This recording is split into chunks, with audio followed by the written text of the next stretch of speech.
বিষ্ণু ঘোষ চেনেন আপনি না? উনি আসছেন দিতে, আমাকে রিটার্ন কমপ্লেন দিতে আসছেন। কবে অ্যাকশন নেই? এইটাও কিন্তু অনেক অনেক ক্রিটিক্যাল কেস হয়ে যাবে।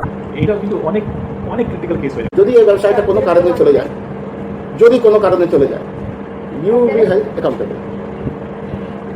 আমি একদম ক্লিয়ার কথা বলে দিই।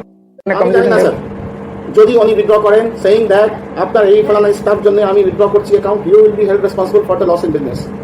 65 lakhs সিসি আর 15 বছরের সিসি খুব ইম্পর্টেন্ট অ্যাকাউন্ট, খুব ইম্পর্टेंट। उल्टे आपने खूब भगवान, उल्टे आपने खूब भगवान, उल्टे आप वो आपके ऊपर क्या क्या आपको बोल देता हूँ। वो आपके ऊपर चार्ज लगाएगा सीक्रेसी तोड़ने का, आपने वर्डेड किया उसका उसको अंडर सेक्शन 6। हर एक बैंकर्स को दूसरे आदमी का कॉन्फिडेंशियल चीज को छुपा के रखना होता है, आपने उसको वर्डेड किया। पनिशेबल, आप जानते हैं इसका पनिशमेंट क्या होता है, मेजर पेनल्टी लगेगा आपके ऊपर।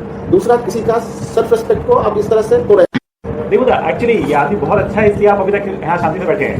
আর আমি যদি এটা ধরে রাখি কি এটা আপনি করেছিলেন, সৃষ্টি করেছিলেন, তাহলে কোনো ভুল হবে না। আপনি ইচ্ছা করে করেছেন, আপনি ইচ্ছা করে করেছেন। ব্যাংকের কোনো লায়াবিলিটি নাই কি আপনার টাকা ফেরত দেওয়ার জন্য কোনো অ্যাকশন নেই। আপনার রেক্টিফিকেশন হলো, আপনি জানেন এত পুরো লোক, আপনি জানেন না রেক্টিফিকেশন হলো কি হয়? আমি কারো 10,000 টাকা জায়গায় 1 লাখ টাকা জমা রেখে দিলাম, আমি বেকার ব্যাপার তো টাকা রেক্টিফাই করতে পারি। আপনি করেন না, এটা তো সেরকম ছিল না, এমনটা ঠিক দিয়েছি আমি। ফার্স্ট থিং ইজ আপনার টাকা যদি শর্ট হয়েছে, নাম্বার 1 পুরো ছানবিন করবেন কেন শর্ট হয়েছে। অনেক এই জিনিসটা জানেন না। এই 4 লাখ টাকা রিসিভ করে আপনি 4 লাখ 53 হয়ে উনি আপনাকে যে কমপ্লেন লেটার দেবেন, আমি ইনস্ট্যান্ট আপনার উপর অ্যাকশন নেব। ইনস্ট্যান্ট, আমি 1 মিনিট দেরি করবো না। কেন আমি যদি দেরি করি তাহলে আমি প্রবলেম হবে। নমস্কার, আরে না পাচ্ছি। আচ্ছা, এতটা কনভিন্স ওই লোকটাকে আমরা করে রেখেছিলাম। ও বললো আমি সিসিটিভি ফুটেজ দেখে টাকাটা জোগাড় করে রেখে দিয়েছি, দিয়ে দেবো। एक 65 लाख का प्रपोजल लाने में एक आरएमएमई का तो दिन नहीं है लाना प्रपोजल। आपका राइट हैंड मुझे लेफ्ट साइड में दिखाई देता है। मुझे रिटर्न में दीजिए ना कि बैंक को उसके अगेंस्ट में लीगल एक्शन लेना है, मुझे दीजिए लिख के। আপনি যবে লিগালাইজ করবেন কোনো জিনিসকে, তো আমিও সবাইকে বলছি মোটামুটি যে আমাকে ওই জোনে, যে জোনে আমি ছিলাম ওই জোনে দয়া করে ফেলেন না। আমি সব সময় ওই বাজে অ্যাকশন নেওয়ার জন্য গিয়েছিলাম। আপনি এবার আমাকে স্পেশালি দেখে বলছেন কি আপনার ক্ষতি হয়ে যাবে, আপনার ক্ষতি হয়ে যাবে, এবার আপনার ক্ষতি আমি করে দেবো। তুই বাঁচতে চান তাহলে বাঁচুন, তাহলে বাঁচুন, আমি তো বাঁচবো। আর আমি বাঁচতে গেলে যদি আপনার কোনো কষ্ট হয়ে যায় তাহলে আমার কোনো ই নেই। আপনি আমাকে টানছেন, ওনাকে টানছেন, দুজনকে টানছেন। 65 लाख का लोन हो सकता है कि हमारे मालदा ब्रांच के लिए बचा है, लेकिन बहुत सारा ब्रांच के लिए शायद इतना बड़ा लोन तो देखा भी नहीं है।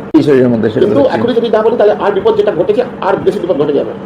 আমাকে যেটা দিতে যাচ্ছেন থানাতে বসে আছে এখনই, तब तो नहीं बचिएगा, तब तो नहीं बचिएगा। इस तरह उसका बेटा भी तो एचडीएफसी बैंक में उसी दिन बोल रहा नहीं लेंगे, क्या करोगे? वो तो गई यहाँ पे, यानी छिलन दूसरे दिन उसको इमोशनली कितना ब्लैकमेल किया गया। क्योंकि पैसा भी तो रेडी था, उसको हमको एक फुटेज दिखा दिया, पैसा अरेंज कर लिया, कैसे भी देगा, लेकिन वो देगा। एक बार बोले नहीं देगा कि वो ताकत भी देना। वो आदमी सही है, वो चाहता परसों भगवान को बोल सकता था। उस मीटिंग में बोल सकता था, वो कुछ नहीं बात है। उस मीटिंग में अगर बोल देता आरएम को ऐसा ऐसा है कि हमको पुलिस के थ्रू हमको प्रेशराइज किया जा रहा है, तब क्या होता? आरएम सर ছিল, ওদের মিটিং ছিল, ও কিচ্ছু বলেনি। 2000 में বলেছে কাজ 50 দিন। হ্যাঁ, আর উল্টো পেছনে বসেছিল অনেকটা। হ্যাঁ, কোনো ওয়ে আউট বা কোনো মানে আমি আর ঠিক আছে, আমি সারেন্ডার করে দিলাম। আমি এটাতে নাই, আমি এটাতে আর বৃহস্পতি কভার ফোন আমার রেডি করেছি। আপনাদের জন্য আমি আমার ওয়াইফের ফোন করে কেটে দিই। Staff first.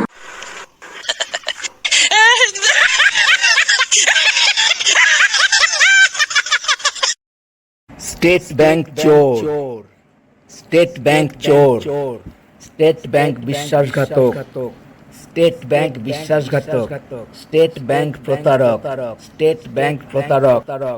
স্টেট ব্যাংকের মালদা ব্রাঞ্চের চিফ ম্যানেজার উজ্জ্বল কুমার চোর, স্টেট ব্যাংকের মালদা ব্রাঞ্চের চিফ ম্যানেজার উজ্জ্বল কুমার চোর, স্টেট ব্যাংকের প্রাক্তন চেয়ারম্যান রজনীশ কুমার চোর, স্টেট ব্যাংকের প্রাক্তন চেয়ারম্যান রজনীশ কুমার ঘুষখোর।